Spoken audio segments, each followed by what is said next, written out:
You know, I really love this Old School RuneScape bronze helmet that I made, but I did make this before I started the channel, so you guys really didn't get to see any of the process that went into this. So what I was thinking is why don't I make another helmet, Another one. but make one that's even cooler than the bronze helmet. So today I'm going to be taking you through the process of starting the print all the way to finishing it. So let's get into it. These are all the supplies you're going to need to complete this build. I have them linked down below. Okay, so first I want to show you guys how to get this model. So if you go to pmpcreationz.shop, which is my website, you can go under 3D models, Old School RuneScape collection, and it should be like second row down. You just click it, and you get the complete model that I'm about to show you. So I took this model into ZBrush just to kind of give you a breakdown and show you what you're getting when you purchase the model. So the first one is just the helmet. It's not sliced, it's full and just ready to print if you have a big enough printer, and then you can print the horns off each side. You do need to print both of them because they're not exactly the same. They're not the same in the game, so each one will need to be printed. I also have, if you don't have a big printer, I have a sliced version as well. So I have the front piece, the back piece, the top, and then the horns again. So if you need to have it sliced and you can't print the full thing, you can also go into Mesh Mixer and slice the main file yourself if you need it even smaller than that, but I figured that would at least give you guys a good head start if you don't have any experience using Mesh Mixer. So there's three main things that I kind of want to bring to light when it comes to starting a print. I always like to let my bed heat up and sit for about 5 minutes before starting a print. Always making sure the nozzle is really clean, getting some Q-tips and really cleaning it out, make sure there's no excess filament that's going to get it clogged. And then the third one is making sure your bed's leveled, which is probably the most important one. I actually had to level the bed quite a few times to really get that first layer down the way I wanted to. With these 5-day prints, you really need to make sure that you're setting yourself up for success. Unfortunately, this morning I woke up and saw some bad news. The nose had broken off of the main helmet, and same with some of the inside supports. This is probably because I didn't add enough support density to the mesh. I tried to keep them pretty low just so they're easier to break off of the final model, but don't worry if this happens to you during the process. I'm going to show you some ways that you can fix this and salvage the piece. So now that the helmet's completely done, we're going to take it off the build plate and prep it to be sanded. I'm also going to have to reprint that nose piece. And to cut down on some sanding time, I actually decided to resin print the horns, which took about 12 hours. If you don't have a resin printer, don't worry, you can FDM print them just as well. So now that the helmet's printed, the horns are printed, and the nose piece is also printed, we're going to have to eventually glue the nose to it, and then we're going to weld it with a soldering iron, but we'll get to that point here in a minute. First off, we're going to start with using an orbital sander with a 150 grit pad. 150 grit's really going to sand these down and really make it to where it'll be smooth. The only thing that I will say is if you're using an orbital sander or even a hand sander, make sure you're following the lines the best you can. I know it's tricky sometimes, but you don't want to lose a lot of these hard edges because that's really what gives you that old school RuneScape feel. So really try and preserve those lines as much as you can and not just go over them with a sander.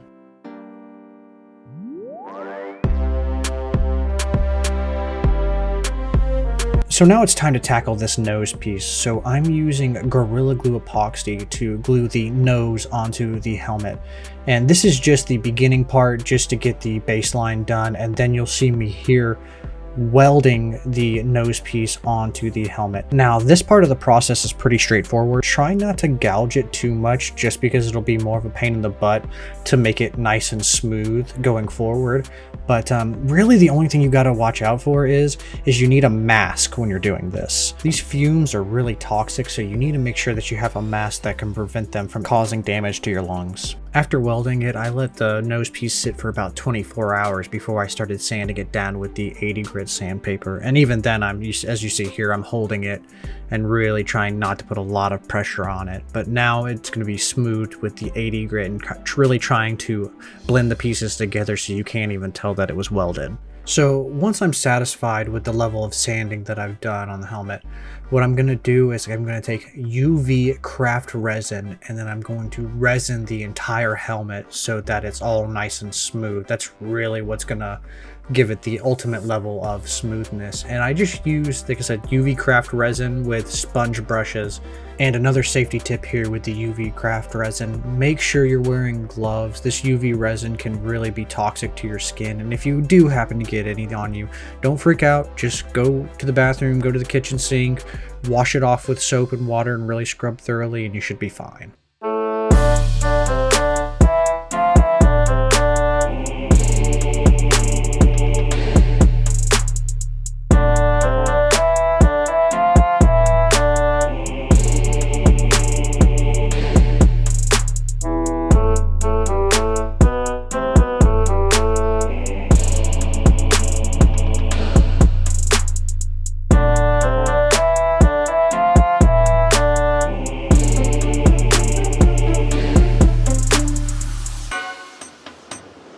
So now that we have the first layer of UV resin down, I'm going to take the orbital sander again and go back over the helmet with 220 grit sandpaper this time.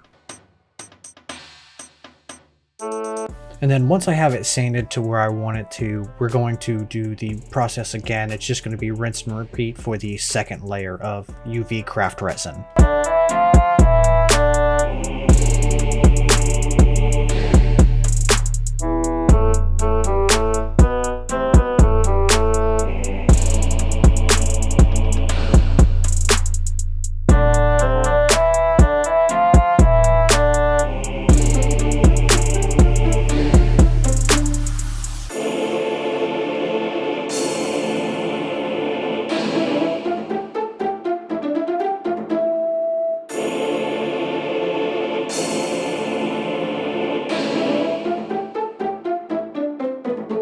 Once you have about 70 to 80% of the layer lines done, I would say that's a good time to take it into the spray booth. And what I'm doing now is spraying it with 2-in-1 filler primer, and that's just really going to fill in a lot of the just little bitty marks and dents that are still left in the piece.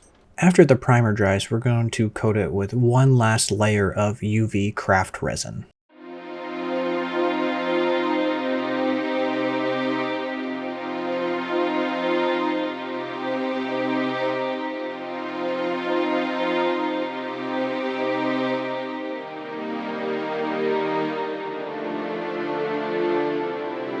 And then we're going to put it one last time in the spray booth to be filler primered before we put the paint on it.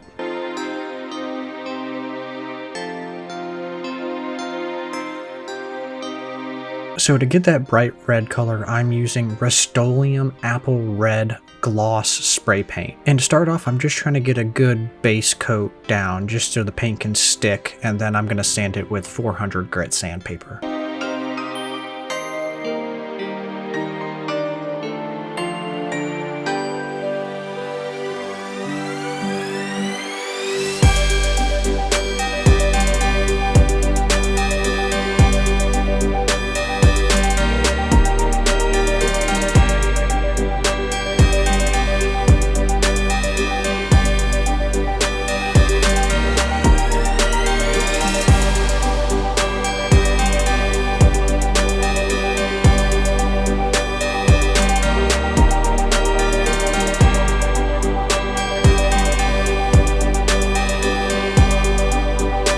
So while the second coat of paint is drying on the helmet, we're going to work on the horns for the dragon helmet. So I'm going to hit this with a UV lamp just to get it cured. I let them sit outside for like a minute or two, nothing too long. I don't want the sun to warp them, but the UV lamps really help finish it off.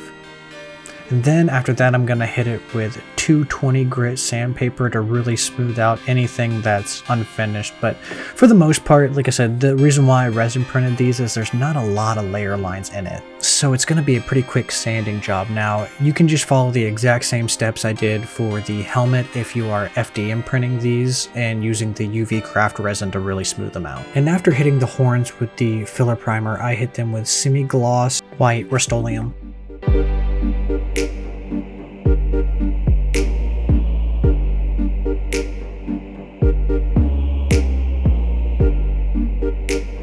And while we let the horns dry, we're going to flip the helmet over and hit it with the apple red spray paint again.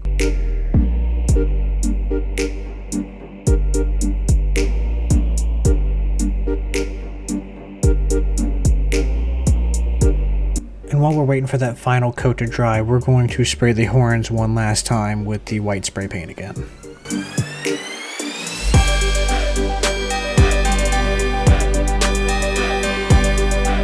So now that the paint is fully cured on the helmet, we are going to tape it off so I can paint the line that goes around the helmet. And I just use a grocery bag just so that I don't have to waste a whole bunch of tape and risk also like the tape like marking up the helmet. And for the tape, I usually use the delicate surface Scotch tape. For this, I've noticed it leaves a lot less marks than like the regular like blue masking tape.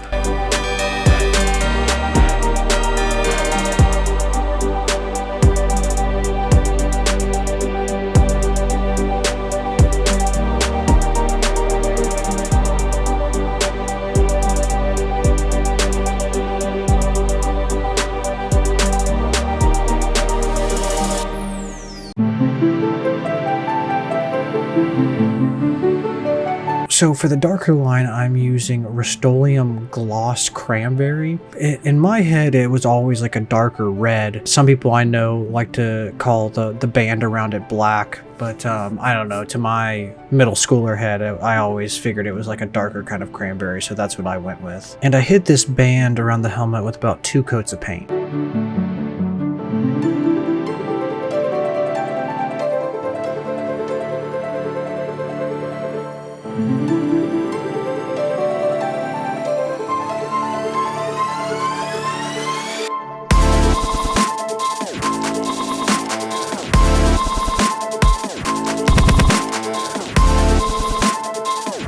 So the last thing we have to do before we seal it is glue in these horns, and what I use is 2-in-1 Gorilla Glue epoxy, and I put it on the base of the horn and on the inside of the helmet, and just to make sure that it gets a really nice bond with the helmet.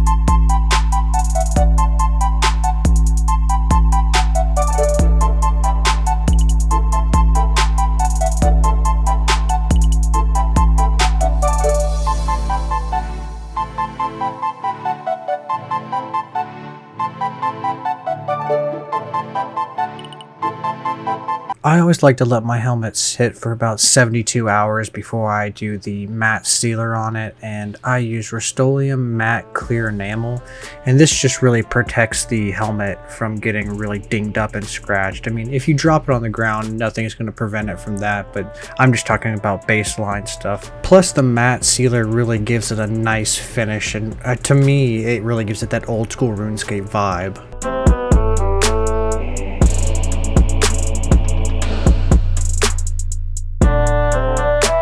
And typically I do about 3 passes with the matte sealer, and I usually wait like an hour to 3 hours in between each coat.